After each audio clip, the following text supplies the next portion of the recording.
Let's look at some of the most popular keys used in DBMS. Here we have this electronic table on our screen that basically has different rows and columns. So if we want to get information about any of the students, then we need an attribute or a property by the help of which we are gonna get the information. We can use here name as a property to get that information. If we want to get the details of Andy, then we write a SQL query like this, which returns the details of Andy. But what if we have to deal with larger records? Here we have a table of a classroom that has 17 students. If we observe carefully, we can find that there are students with the same name. If we try to get information about Andy, we are gonna get the information about both the students who lives in California and Texas. But we want to get information about Andy who lives in California, not in Texas. For that, a simple solution would be we write the full name of a student.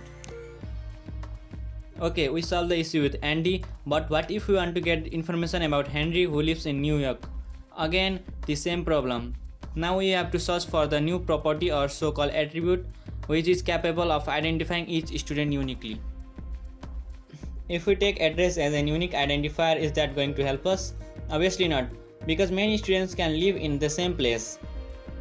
Now if we observe here, roll number and phone number can uniquely identify each student in a table.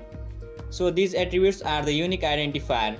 It is not mandatory that we have to choose a single attribute as a unique identifier. We can choose a group of attributes to identify each record uniquely. For example, in this table we can group first name and last name and call them as a unique identifier.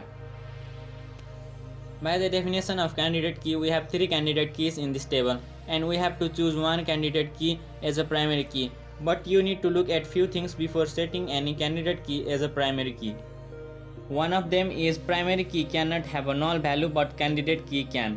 In this example, the phone number can be null since a student may or may not have a phone.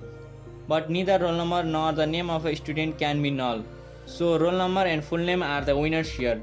Also, if the number of students increases, then there is a possibility that some of the students can have same first name and last name. So the name as a whole can't even be considered as a candidate key. So what we are now left of? Clearly roll number can be considered as a primary key in this example. If candidate keys are the attributes which uniquely identify each record in a table, like in this case we have roll number and phone number, and a capable candidate key is the primary key, then what the heck are these alternate keys? Well, it turns out that the candidate keys which were not able to become a primary key are considered as alternate keys. In this example, phone number is an alternate key. I have prepared some notes for you, that is the summary of this whole video, and I will link some of the other resources in the description below.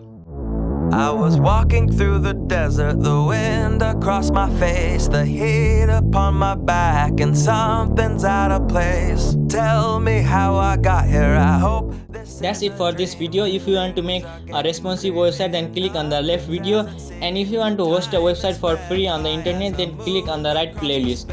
A flash before my eyes and then gone.